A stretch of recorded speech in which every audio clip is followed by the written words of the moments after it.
Hi friends, ఈరోజు కోడిగుడ్డు బంగాళదుంప కర్రీ చేస్తున్నామండి. ఇదిగోండి, బాయిల్ చేసుకున్న కోడిగుడ్లు ఇలా ఘాట్లు పెట్టుకోవాలి. ఇంకా బంగాళదుంపని ఒక దుంపని ఇలాగ చేసుకున్నాను, చెక్కేసుకుని ఇలా ముక్కలు కోసుకున్నాను. ఇదిగోండి, పచ్చిమిరకాయలు ఇలా చీరుకున్నాను. ఇలాగా 4 పచ్చిమిరకాయలు, ఇదిగోండి 2 ఉల్లిపాయలు, కొంచెం పెద్ద సైజు ఉల్లిపాయలు, 2 ఉల్లిపాయలు. కావలసిన పదార్థాలు తగినంత నూనెని వేసుకున్నాను. ముందుగా కొంచెం పసుపు వేసుకుని ఇంకా కూరలో వేసుకోక్కర్లేదు. కోడిగుడ్లు వేపుకుని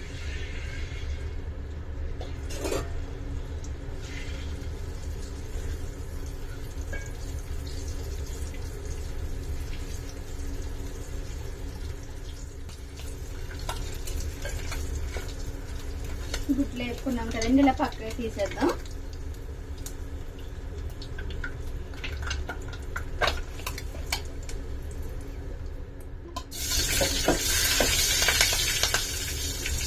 ఉల్లిపాయలు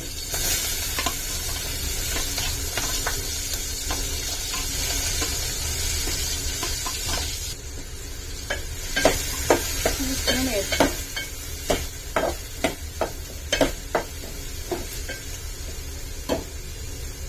పసుపు వేసేసాం కాబట్టి ఉప్పు కూడా వేసేసుకొని వేసుకుంటే మెత్తగా మగ్గిపోతాయి.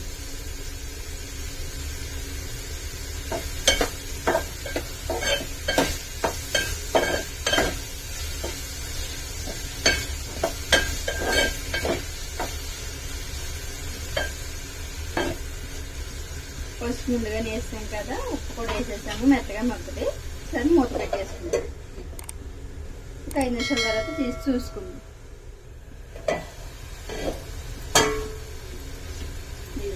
మళ్ళీ కలుపుకోవాలి.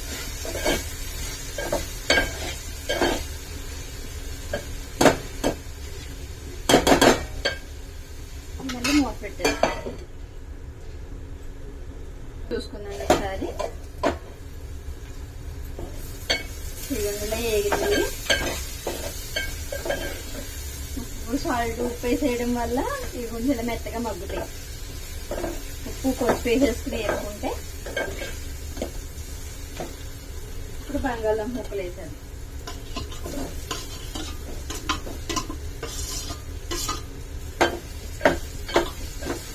బంగాళదుంపలు కూడా వేసి ఇలా కలుపుకున్నాం. వేసేసి ఇలా 2 నిమిషాలు ఇలా కలుపుకొని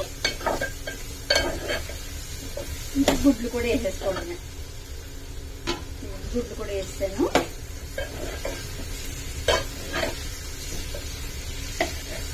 కోడిగుడ్లు వేసేసి ఇంకా కారం వేస్తాము. స్పూన్ కారం వేస్తాము.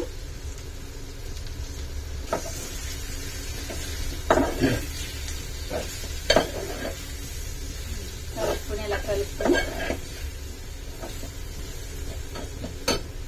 వాటర్ పోసేసుకుంటాం.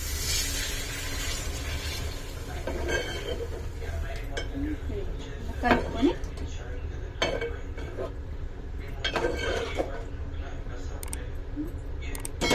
ఇప్పుడు మూత పెట్టేసుకున్నాం. అలా కలుపుకొని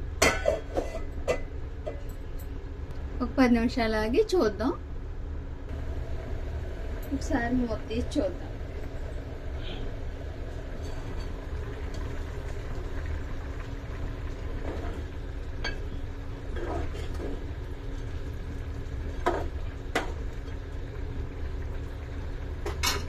మూత పెట్టేసుకుందాం. ఒకసారి మూత తీసి చూసుకుందాం. కొంచెం మసాలా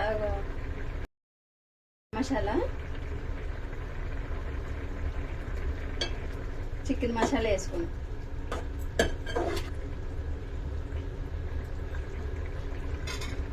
మూత పెట్టేసుకుందాం. మళ్ళీ ఒక 10 నిమిషాలు ఆగి చూద్దాం. మళ్ళీ మూత తీసి చూసుకుందాం. కూర దగ్గర పడుతుంది.